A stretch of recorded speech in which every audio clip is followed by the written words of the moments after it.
सभी रीट अभ्यर्थियों का स्वागत है आरपीएससी एग्जाम्स यूट्यूब चैनल में। साथियों, धन्यवाद देना चाहूँगा आपको कि आपको ये टेस्ट सीरीज पसंद आ रही है। साथ ही में आपका जो स्कोर है साथियों बहुत शानदार है, आपकी तैयारी बहुत अच्छी है। यकीन मानिएगा, इस तरह के लेवल के आप प्रश्न हल कर रहे हो, रीट परीक्षा में बहुत अच्छा स्कोर करने वाले हो आप। आज इस वीडियो में साथियों गुप्त साम्राज्य से वस्तुनिष्ठ प्रश्न हल करने वाले हैं। इन प्रश्नों का निर्माण माध्यमिक शिक्षा बोर्ड की पुस्तकों से किया गया है। चलिए देखते हैं पहला प्रश्न। कवि हरिसेन किस गुप्त सम्राट के दरबारी कवि थे? चंद्रगुप्त प्रथम, चंद्रगुप्त द्वितीय, समुद्रगुप्त, स्कंदगुप्त। इसका सही उत्तर हो जाएगा साथियों सी, समुद्रगुप्त। समुद्रगुप्त के दरबारी कवि हरिसेन थे, जिन्होंने प्रयाग प्रशस्ति की रचना की थी। प्रश्न नंबर 2, कालिदास व अमर सिंह किस गुप्त शासक के दरबार से संबंधित थे? समुद्रगुप्त, स्कंदगुप्त, चंद्रगुप्त प्रथम, चंद्रगुप्त द्वितीय। साथियों, इसका सही उत्तर हो जाएगा डी, चंद्रगुप्त द्वितीय के दरबार से कालिदास एवं अमर सिंह संबंधित थे। ये चंद्रगुप्त द्वितीय के नवरत्नों में से थे। प्रश्न नंबर 3, निम्न में से सही सुमेलित है? साथियों, यहाँ गुप्त शासक दिए हुए हैं, उनके सामने ताम्रपत्र, स्तंभलेख और अभिलेख दिए हुए हैं। आपको संबंधित गुप्त शासक से ये मिलान करना है। प्रभावती गुप्ता का संबंध पुन्ना ताम्रपत्र से था। स्कंदगुप्त का संबंध भीतरी स्तंभलेख से था। कुमारगुप्त का संबंध मंदसौर अभिलेख से था। सभी सुमेलित हैं। जी साथियों, इसका उत्तर हो जाएगा डी, सभी सुमेलित हैं। साथियों, पुन्ना ताम्रपत्र, भीतरी स्तंभलेख, मंदसौर अभिलेख, इनसे हमें गुप्त साम्राज्य के बारे में जानकारी मिलती है। स्कंदगुप्त का संबंध भीतरी स्तंभलेख से है, कुमारगुप्त का मंदसौर अभिलेख से है, प्रभावती गुप्ता का पुन्ना ताम्रपत्र से संबंधित है। प्रश्न नंबर 4, किस गुप्त शासक ने गुप्त संवत चलाया था? श्रीगुप्त ने, चंद्रगुप्त प्रथम ने, चंद्रगुप्त द्वितीय ने, समुद्रगुप्त ने। इसका सही उत्तर हो जाएगा साथियों ए, चंद्रगुप्त प्रथम ने गुप्त संवत चलाया था। यह गुप्त संवत 319 ईस्वी एवं 320 ईस्वी के बीच चलाया गया था। प्रश्न नंबर 5, प्रयाग प्रशस्ति अभिलेख मूल रूप से किसका स्तंभलेख है? बिंदुसार, अशोक, समुद्रगुप्त, चंद्रगुप्त प्रथम। साथियों, प्रयाग प्रशस्ति है वो मूल रूप से अशोक का स्तंभलेख है। प्रश्न नंबर 6, निम्नलिखित में से असत्य कथन की पहचान करनी है। गुप्त वंश का संस्थापक श्रीगुप्त था। श्रीगुप्त ने महाराजाधिराज की उपाधि धारण की। चंद्रगुप्त प्रथम ने लिच्छवी वंश की कुमारी देवी से विवाह किया। विष्णु पुराण, वायु पुराण गुप्त साम्राज्य के जानने के स्रोत हैं। साथियों, इसमें असत्य कथन अपना हो जाएगा बी, श्रीगुप्त ने महाराजाधिराज की उपाधि धारण नहीं की। श्रीगुप्त ने महाराज की उपाधि धारण की थी। पहला गुप्त सम्राट महाराजाधिराज की उपाधि धारण करने वाला चंद्रगुप्त प्रथम था। बाकी के जो तथ्य दिए हुए हैं बिल्कुल आपके सही हैं। प्रश्न नंबर 7, किस गुप्त सम्राट ने विक्रमादित्य की उपाधि धारण की थी? चंद्रगुप्त प्रथम, चंद्रगुप्त द्वितीय, समुद्रगुप्त, स्कंदगुप्त। विक्रमादित्य की उपाधि धारण करने वाला गुप्त सम्राट चंद्रगुप्त द्वितीय था। प्रश्न नंबर 8, गुप्त वंश का अंतिम शासक कौन था? स्कंदगुप्त, विष्णुगुप्त, चंद्रगुप्त, विनयगुप्त। गुप्त वंश का अंतिम शासक साथियों विष्णुगुप्त था। प्रश्न नंबर 9, समुद्रगुप्त के बारे में असत्य कथन की पहचान कीजिए। समुद्रगुप्त के बारे में साथियों असत्य कथन की पहचान करनी है। ए, प्रयाग प्रशस्ति में समुद्रगुप्त को कविराज कहा गया है। प्रयाग स्तंभ अभिलेख इलाहाबाद उत्तर प्रदेश में स्थित है। समुद्रगुप्त द्वारा उत्तर के 9 राजाओं पर विजय की जो नीति अपनाई गई उसे ग्रहण मोक्षानुग्रह कहा जाता है। विसेंट स्मिथ ने समुद्रगुप्त को भारत का नेपोलियन कहा है। साथियों, इसमें जो असत्य कथन है वो सी रहेगा। समुद्रगुप्त द्वारा उत्तर में 9 राजाओं पर जो विजय की थी वो साथियों ग्रहण मोक्षानुग्रह नहीं कहलाती, बल्कि राजप्रस बोधन नीति कहलाती है। बाकी के जो कथन दिए गए हैं बिल्कुल ठीक हैं। विसेंट स्मिथ महोदय ने इनको भारत का नेपोलियन कहा है। प्रयाग स्तंभ अभिलेख इलाहाबाद के उत्तर प्रदेश में स्थित है। प्रयाग प्रशस्ति में समुद्रगुप्त को कविराज कहा गया है। प्रश्न नंबर 10, चंद्रगुप्त द्वितीय ने विक्रमादित्य की उपाधि किसको विजय करने के बाद धारण की थी? कुषाण विजय के बाद, हूण विजय के बाद, शक विजय के बाद, इनमें से कोई नहीं। साथियों, इसका सही जवाब हो जाएगा शक विजय के बाद चंद्रगुप्त द्वितीय ने विक्रमादित्य की उपाधि धारण की थी। प्रश्न नंबर 11 है, निम्नलिखित में से चंद्रगुप्त द्वितीय के नवरत्न में से एक नहीं था? कालिदास, अमर सिंह, हरिसेन, वेताल भट्ट। इसका सही जवाब हो जाएगा साथियों हरिसेन था। वो चंद्रगुप्त द्वितीय के नवरत्नों में से एक नहीं था, क्योंकि साथियों हरिसेन था वो समुद्रगुप्त का दरबारी कवि था। प्रश्न नंबर 12 है, निम्नलिखित में से प्रयाग प्रशस्ति के संबंध में असत्य कथन की पहचान कीजिए। प्रयाग प्रशस्ति से समुद्रगुप्त के बारे में जानकारी मिलती है। प्रयाग प्रशस्ति मूल रूप से अशोक का अभिलेख था। प्रयाग प्रशस्ति के रचयिता हरिसेन थे। यह वर्तमान में मध्य प्रदेश में स्थित है। साथियों, इसमें जो असत्य कथन है वो डी रहेगा। ये वर्तमान में मध्य प्रदेश में स्थित नहीं, ये इलाहाबाद उत्तर प्रदेश में स्थित है। प्रश्न नंबर 13, किस गुप्त सम्राट ने सुदर्शन झील का पुनर्द्वार का कार्य करवाया था? ए चंद्रगुप्त प्रथम, चंद्रगुप्त द्वितीय, स्कंदगुप्त ने, कुमारगुप्त ने।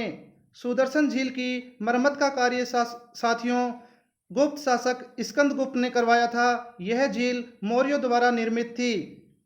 प्रश्न नंबर 14, श्रीलंका के राजा मेघवरन ने बोध गया में एक बौद्ध मंदिर बनवाने की अनुमति किस गुप्त शासक से मांगी थी?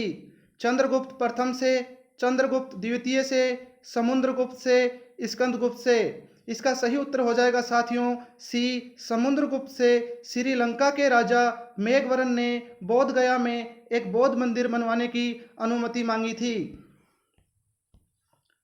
प्रश्न नंबर 15 है, समुद्रगुप्त की दक्षिणापथ विजय को धर्म विजय की संज्ञा किसने प्रदान की है? साथियों, समुद्रगुप्त ने उत्तर में और दक्षिण में जो विजय की थी उनमें से दक्षिण जो विजय थी उसको धर्म विजय की संज्ञा किस इतिहासकार ने दी है? विसेंट स्मिथ ने, राय चौधरी ने, राधा मुखर्जी ने, तारानाथ ने। इसमें सही उत्तर हो जाएगा साथियों बी राय चौधरी ने। हेमचंद्र राय चौधरी ने इस विजय को धर्म विजय कहा है।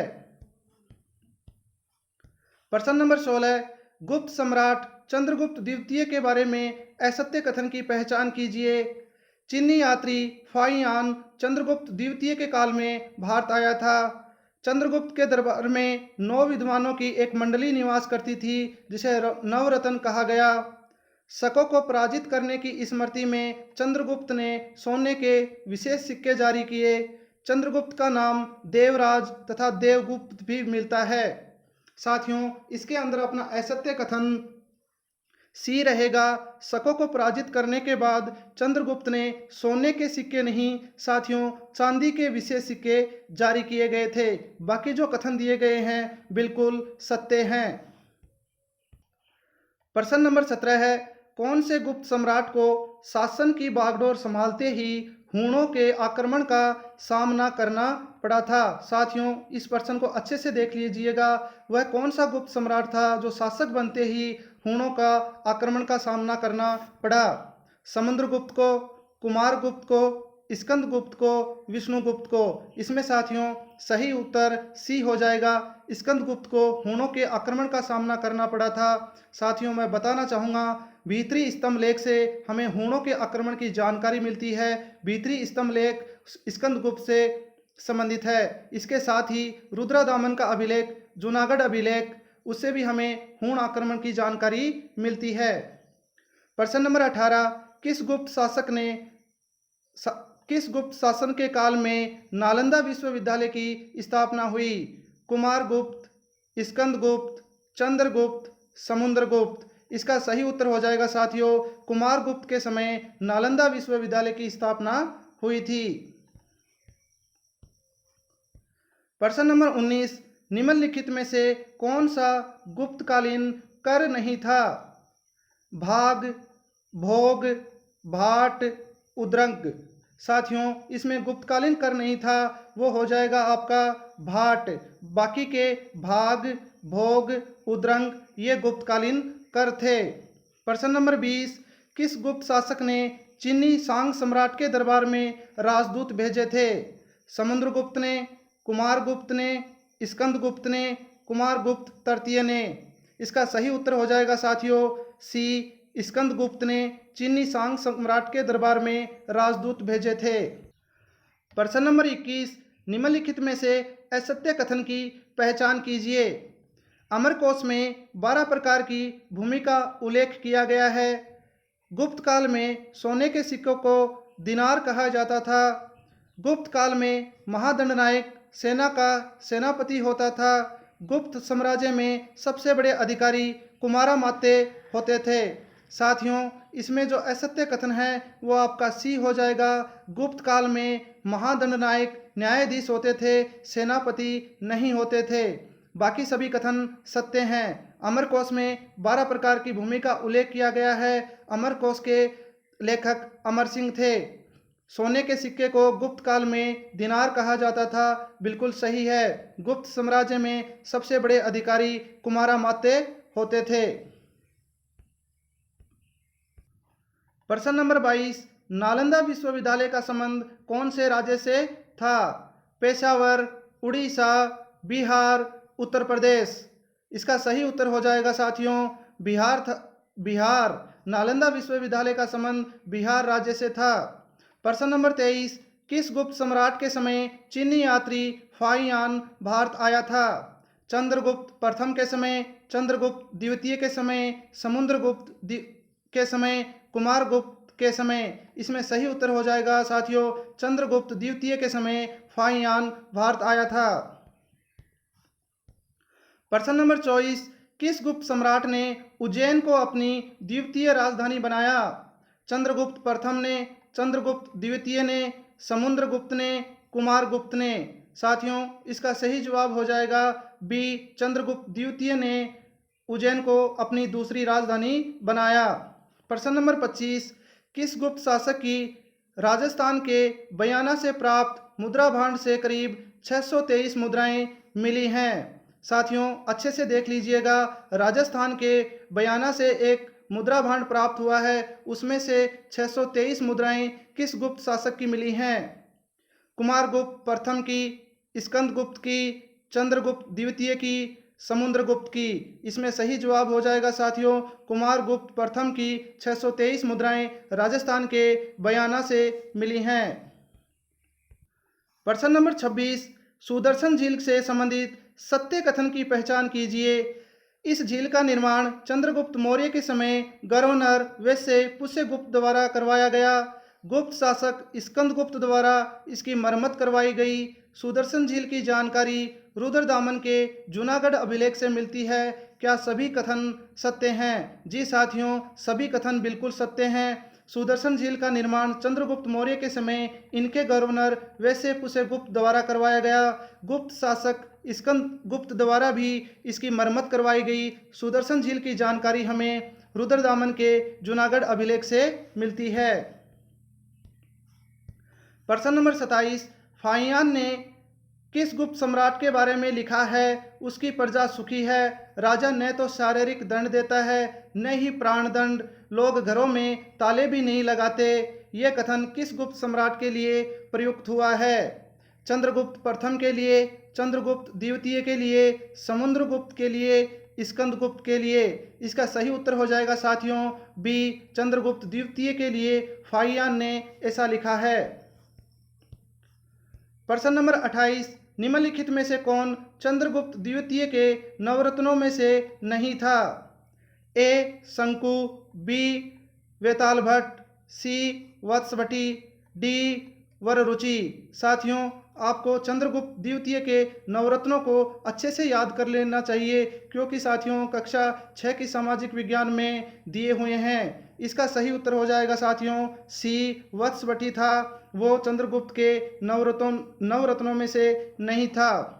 मंदसौर प्रशस्ति की रचना वत्सवटी द्वारा की गई थी। प्रश्न नंबर 29, ह्वेनसांग ने किस गुप्त शासक का नाम शक्रादित्य कहा है? या ऐसे कहें साथियों, ह्वेनसांग ने किस गुप्त शासक को शक्रादित्य कहा है? ए समुद्रगुप्त को, बी स्कंदगुप्त को, सी कुमारगुप्त प्रथम को, डी नरसिंहगुप्त को। साथियों इसमें सही जवाब हो जाएगा सी, कुमारगुप्त प्रथम को ह्वेनसांग ने शक्रादित्य कहा है।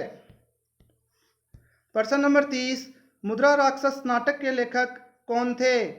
कालिदास, अमर सिंह, वररुचि, विशाखदत्त। साथियों मुद्रा राक्षस नाटक से हमें गुप्तकालीन जानकारियां मिलती हैं। इसके जो लेखक थे वो थे डी विशाखदत्त। इस प्रकार साथियों गुप्त साम्राज्य से ये वस्तुनिष्ठ प्रश्न थे 30। कमेंट सेक्शन में जरूर बताइएगा ये प्रश्न आपको कैसे लगे और आपके 30 में से कितने प्रश्न सही हुए। साथियों साथ ही मैं बताना चाहूँगा, जो भी रीट अभ्यर्थी माध्यमिक शिक्षा बोर्ड की किताबें नहीं पढ़ पाया है या उसको माध्यमिक शिक्षा बोर्ड की किताबें पढ़नी हैं, उसके लिए मैंने भी नोट्स बनाए हैं। कक्षा 6 से लेकर 12वीं तक का स्तर है वो मैंने मेरे नोट्सों में शामिल किया है। जो रीट अभ्यर्थी बोर्ड की पुस्तक अच्छे से पढ़ चुका है उसको ये नोट्स लेने की बिल्कुल भी जरूरत नहीं है। बाकी जो माध्यमिक शिक्षा बोर्ड की किताबें नहीं पढ़ पाया है उसके लिए ये नोट्स बहुत मददगार सिद्ध होंगे, कम समय में आपको अच्छे अंक प्रदान करेंगे। आप इस साइट rajasthanexams.com पे जाकर PDF के रूप में ये नोट्स प्राप्त कर सकते हो। साथियों अपने ब्राउज़र में rajasthanexams.com लगाकर आप साइट पे जा सकते हो। बाकी का वीडियो के डिस्क्रिप्शन में भी लिंक दे दिया जाएगा, उसके माध्यम पर भी आप साइट पे पहुंच सकते हो। अभी के लिए जय हिंद साथियों।